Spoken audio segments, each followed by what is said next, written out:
One. And welcome to Spartan Sports Beat, where we'll be bringing you all the latest in St. Thomas Aquinas College athletics. In today's edition, we'll be speaking with the cross-country coaches of Stack's men's and women's team.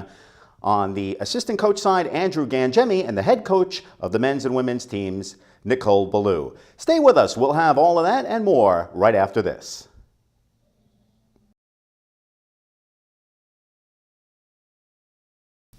And we're back on Spartan Sports Beat. Steve Balson here, and I'm joined today by the assistant coach of the St. Thomas Aquinas College cross-country teams, Andrew Gangemi. Drew, thanks for joining us today. Oh, thanks for having me, Steve. Andrew, you have experience both as an athlete and as a coach at St. Thomas Aquinas. First, talk a little bit about your career as a cross-country athlete here. Well, I graduated in 2009, and I was a four-year varsity athlete. I was captain for 2 years, my junior and senior year. And we had great success. My senior year, we came third in the ECC conference. So you've transitioned to coaching now. What's that like? What are the differences between being an athlete, being a coach, and especially having to coach peers that you participated with? Yes, last year was that was the one class that I ran with, and it's a lot different not having them around. There used to be a calming influence on me, but this year it seemed to be more stressful having the younger kids around. This is the first season that you are not coaching players that you ran with. How is that different for you both as for the participants and for you in the locker room? I say I'm a lot more open now. I don't have to really pull any punches or anything like that. These kids are the kids we recruited. I know them very well as athletes, so I can be a little more open around them. You referred to recruiting. Let's talk a little bit about the recruiting process. How is it that for cross-country that you would go out, and how does it differ from what other sports might do in terms of bringing athletes in? You don't have games to scout per se, but how do you go about scouting a cross-country athlete? We use the coaches around the community and the surrounding region. We get a lot of information from them. We'll go out to races to check out athletes we were looking at, and a lot of it is just getting to know the kids and getting information, and just knowing them, see how their work ethic is, and just watching their form, what kind of athletes they are. So it's actually a pretty detailed process. How much can you impact their performance by the time they get to college, and perhaps tweak and improve on what they've done at the high school level? They're probably very weak coming out of high school, so our job is to just get them stronger through adding more mileage into their legs, getting them in the weight room, because a lot of high school athletes don't use the weight room as much as college athletes do. So introducing them to those concepts seems to have them grow more. Let's talk about that a little bit. It's easy to think that for a cross-country coach, the main objective is, okay guys, run.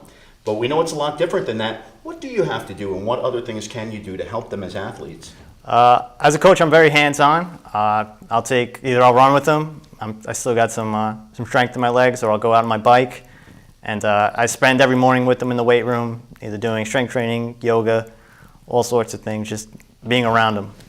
So I'm very involved, not just clicking the stopwatch. I practice every day.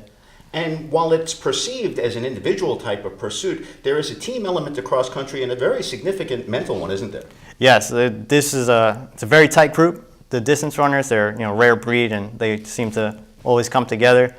But that's what I love about cross country, the team aspect, where 7 guys come to the line with the common goal to do well in the race. I mean, some person might come in first, but the most important guy might be the 7th guy to cross the line, and then I just love that about the sport. Because for the uninitiated, all of the team scores count toward the overall total. The finishes of each individual count toward the team total. So where every member of the team finishes does end up having significance. Right, yep.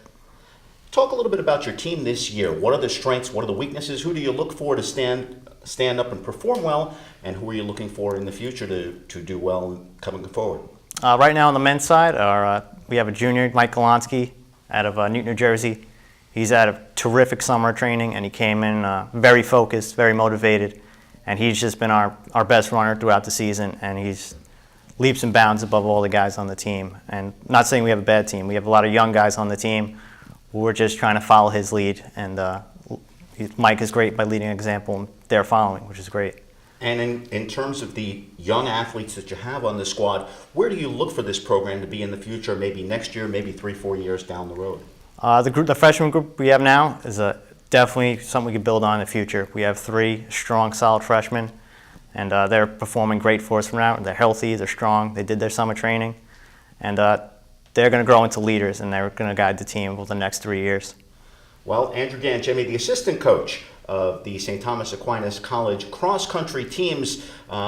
As we wrap things up, you have some big meets coming up. And again, for cross-country, it's a little bit different. You have conference championships, and then you have also the NCAAs. Right. How does that work out for you guys? What are you looking for in terms of participation in those events? Yeah, we have the ECC Championship coming up in 2 weeks, and we're going to send 10 athletes to that race on the girls and guys side. And that's when we're going to look for a big team effort out of everybody. Last year we came in 3rd on the guys side, so we're looking to either repeat on that or do even better. And in the regionals we send 7 up to New Hampshire, and hopefully we'll run really hard and try to get a regional ranking. Well, we'd like to wish you and the team the best of luck. Andrew Ganchemi, the assistant coach of the St. Thomas Aquinas College men's and women's cross-country team, joining us today on Spartan Sports Beat. We're going to be back in just a moment. Stay with us. And we're back on Spartan Sports Beat. Steve Bolson here, joined today by the head coach of the St. Thomas Aquinas College men's and women's cross-country teams, Nicole Ballou. Nicole, thanks for joining us today. Thanks for having me. I'm happy to be here. And it is a pleasure to have you in as well. The cross-country teams are well into the midst of their current season now. And let's talk a little bit about how the season has gone thus far and where is the team both teams in terms of where you'd like them to be. So far, the season is going very well overall. They came in, they did a great job with their summer training. They came in shape. We started off the year with 4th and 5th place finishes at the Fordham Fiasco, which was a nice start. Both teams are very young right now, so with what they've done, we're very excited about the future. And it's different in cross-country for those who aren't as familiar with it, in that when you're participating in an event like Fordham, a lot of times you're going against Division I institutions as well, so the finish is relative to how many schools are participating, isn't it? Definitely. We compete against a very big variety, going from some big-time Division I schools to some small Division III schools. So each week, the competition varies greatly, and our finishes are definitely determined by who we're going up against. But I've been very proud of my runners and how they've handled the competition each week. Let's back up a step in terms of building a team. You have a squad here, and cross-country is a little bit different. You can't necessarily watch videotape or go to a gym to see a person play a game. How do you scout and how do you recruit for your program? When we're recruiting, we talk a lot to the local coaches. They're a great resource as far as information goes. They're able to give us times, talk about work ethics of their athletes. We also go out and watch some races. And other than that, when it comes to cross-country, times don't lie. We've become very familiar with what courses are fast courses, and we're able to look in the newspaper and just look at times each week. Now, you're also the assistant coach of the women's basketball program here. Talk about how that's different and how it's alike in terms of recruiting a basketball player, say, as opposed to a cross-country athlete.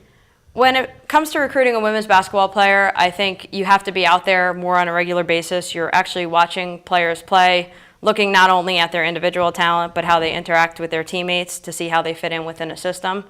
For cross-country, although it's also a team sport, there's a much more of an individual aspect. We're able to fit them into what we're trying to do as a team, and we don't need to see them as much within the team setting. We can look a little bit more about what they do on their individual basis.